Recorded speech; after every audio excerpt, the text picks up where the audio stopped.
terminando hoje essa análise que o Catecismo faz acerca do credo apostólico. Então eu convido os irmãos para vermos aqui, na pergunta 23 do Catecismo, no dia do Senhor 7, os 12 artigos do credo apostólico, que são: primeiro artigo, creio em Deus Pai Todo-Poderoso, Criador dos céus e da terra. Segundo artigo, e em Jesus Cristo, seu único Filho, nosso Senhor. Terceiro artigo, que foi concebido pelo Espírito Santo, nasceu da Virgem Maria. Quarto artigo, padeceu sob Pôncio Pilatos, foi crucificado, morto e sepultado, desceu ao inferno. Quinto artigo, no terceiro dia ressurgiu dos mortos. Sexto artigo, subiu ao céu e está sentado à direita de Deus Pai Todo-Poderoso. Sétimo artigo, de onde há de vir a julgar os vivos e os mortos. Oitavo artigo, creio no Espírito Santo. Nono artigo, na Santa Igreja Universal de Cristo, na comunhão dos santos. Décimo artigo, na remissão dos pecados. 11º artigo, na ressurreição do corpo. E 12º artigo, e na vida eterna. Amém. Este credo apostólico é um resumo fiel e preciso da fé cristã. Quem não conhece o credo apostólico, não conhece perfeitamente a fé cristã. Porque se a pessoa não conhece o resumo do que é a fé cristã, ela simplesmente não sabe o que é a fé cristã. E é por isso que há tanta confusão de pensamentos, interpretações e posições diferentes que existem no meio evangélico, né? Então, este é a estrutura, toda a estrutura da fé cristã. E nós vemos também que o credo apostólico ele é fundamentado na Trindade, tá? Na pessoa do Deus Pai, né? Como nós vemos aqui no artigo 1, tá? Na pessoa de Cristo, do Filho, né? No artigo 2, e na pessoa do Espírito Santo, nós vemos aqui no artigo 8. Tá? E estudamos, né, ao longo dos últimos domingos, com a graça de Deus, cada um desses artigos. Estudamos superficialmente, mas vamos nos aprofundando aos poucos, né? Cada vez que estudamos um pouco mais aprendemos. Hoje chegamos no último dia de análise desse credo apostólico, apenas perguntas que podem ter surgido ao longo deste estudo sobre a essência da nossa fé cristã. E o dia do Senhor 24, então, vai trazer aqui 3 perguntas, a 62, a 63 e a 64. Pergunta 62. Mas por que nossas boas obras não podem ser a nossa justiça diante de Deus? Ou pelo menos parte dessa justiça? Por que não? Resposta: porque a justiça que pode subsistir diante do juízo de Deus deve ser absolutamente perfeita e totalmente de acordo com a sua lei. Entretanto, até mesmo as nossas melhores obras nesta vida são todas imperfeitas e contaminadas com o pecado.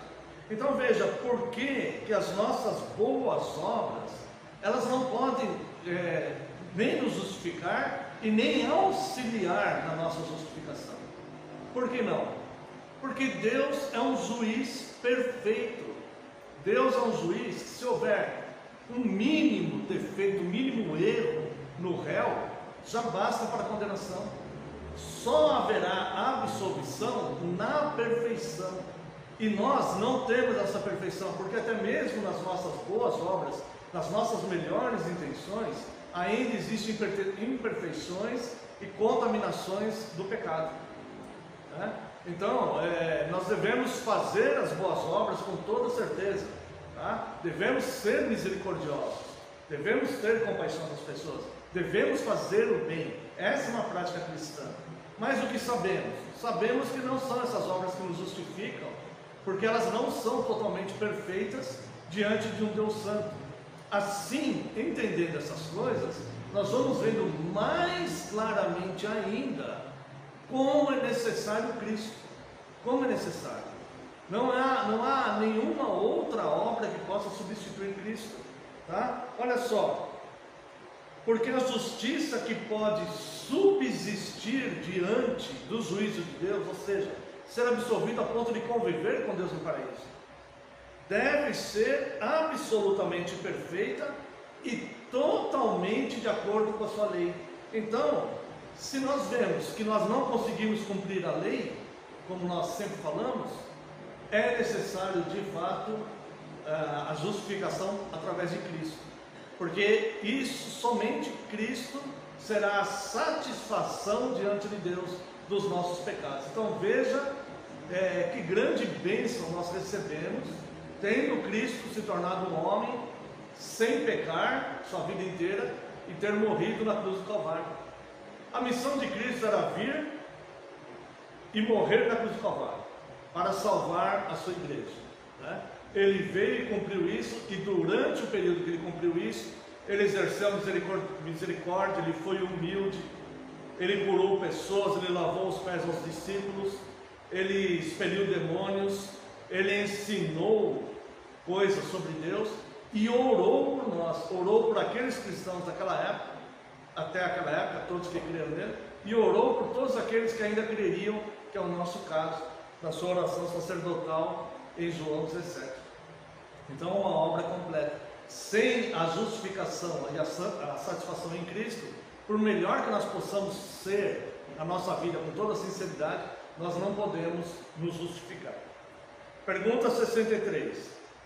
Como eu disse no começo, são perguntas que ficam ao analisarmos o credo apostólico, né? A pessoa pode olhar e falar, mas por que não? Pergunta 63. Se as nossas boas obras não merecem nada, por que Deus promete recompensá-las nesta vida e na vida futura? Essa recompensa não é por mérito, mas é um dom da graça de Deus. Um dos atributos de Deus que pouco é falado é que Deus é galardoador. Então Deus, ele presenteia. Os dons que Deus dá, dádivas, são presentes. São coisas que nós não compramos, são coisas que nós não merecemos, mas Deus nos dá graciosamente, são presentes, e Deus, ele é galardoador. Então, aquele que dá um copo d'água fria para um dos pequeninos que vem em nome de Cristo pregar o Evangelho, ensinar as pessoas, um copo d'água, esse não ficará sem recompensa. Então qualquer obra nossa, mesmo que imperfeita, mas que seja para o bem, não ficará sem recompensa. Todas as nossas obras, elas não podem nos salvar, elas não podem nos justificar, mas elas serão galardoadas. Ou seja, Deus graciosamente, Deus não precisava fazer isso, né? Não é nosso mérito, mas Deus graciosamente ainda assim nos recompensa e nos dá um galardão, né? Que é um presente, uma recompensa, algo bom por isso, tá? Então veja que Deus grande, que Deus amoroso, que Deus excelso. Irmãos, Deus é assim,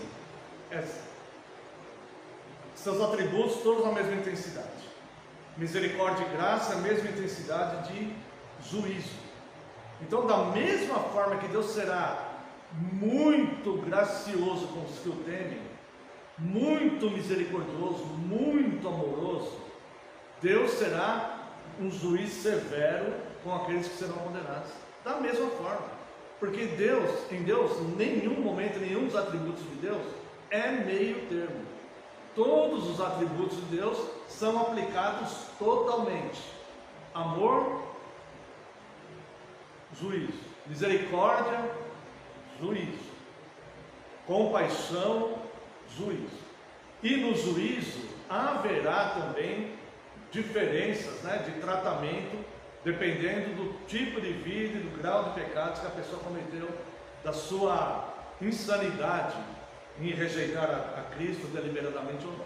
Então, os atributos de Deus são amplos, perfeitos, e todos serão aplicados 100%, ou misericórdia e amor, ou justiça e condenação, juízo e condenação. Pergunta 64. Esse ensinamento não torna as pessoas descuidadas e ímpias? Eu não sei há quanto tempo os irmãos são reformados, né? Mas o que mais um reformado ouve na vida é: se Deus escolhe, então o homem não precisa fazer nada. Pode roubar, matar, fazer o mal, viver em imoralidade, porque ele já está eleito mesmo. Não é assim que as pessoas falam?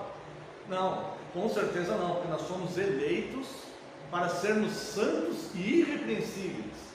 E Deus, Ele é perfeito no que faz. Então Deus não elegeria alguém para ser totalmente inconsequente e viver para suas próprias vontades, como as pessoas imaginam, né? Então a pergunta 64, sua resposta: esse ensinamento não torna as pessoas descuidadas e ímpias?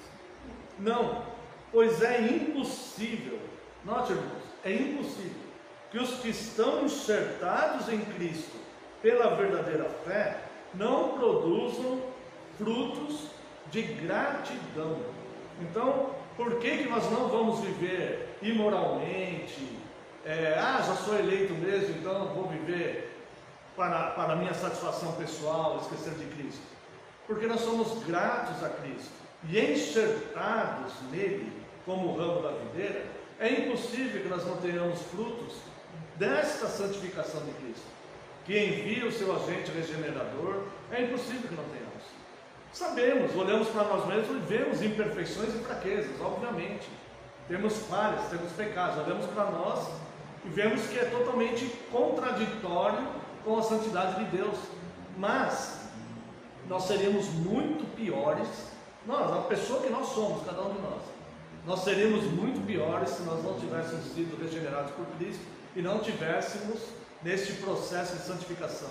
Cada um de nós estaria mergulhado em algum tipo de pecado, ou de engano, ou de insensatez, alguma coisa, desgarrado por algum caminho. Mas seríamos muito piores, isso eu posso afirmar aos irmãos, do que somos hoje. Quero ler aqui com os irmãos o Evangelho de Lucas, capítulo 6, versos 43 a 45.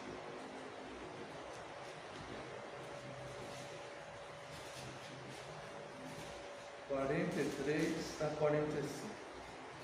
Não há árvore boa que dê mau fruto. Isso aqui é o próprio Jesus falando. Ou você é bom ou você não é. Não há árvore boa que dê mau fruto, nem tampouco árvore má que dê fruto bom. Veja, esse fruto aqui, irmãos, é a essência da pessoa, não é atos, né? Nós podemos ter um ato de erro, de impiedade. O ímpio pode ter um ato de bondade. Aqui está falando do próprio fruto, da essência, do que produz essa árvore. Não há árvore boa que dá mau fruto, nem tampouco árvore má que dê bom fruto. Porquanto cada árvore é conhecida pelo seu próprio fruto. Porque não se colhem figos de espinheiros, nem dos abrolhos se vindimam uvas. O homem bom, do bom tesouro do seu coração, tira o bem, e o mal, do mau tesouro, tira o mal. Porque a boca fala do que está cheio o coração. Então, a medida para nós vermos se nós estamos coerentes, né, com o ensino dos 12 artigos do Credo Apostólico, é o nosso próprio coração. E se nós não entendermos o nosso coração, se ainda assim nós acharmos que o nosso coração é um coração bom e maravilhoso e grande, reparemos no que a nossa boca tem falado. Reparemos no que a nossa boca tem falado. Porque a boca fala do que está cheio o coração.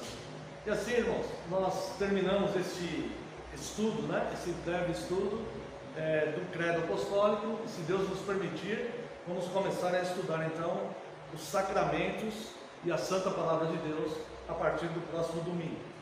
Quero convidar a Santa e Amada Igreja para louvarmos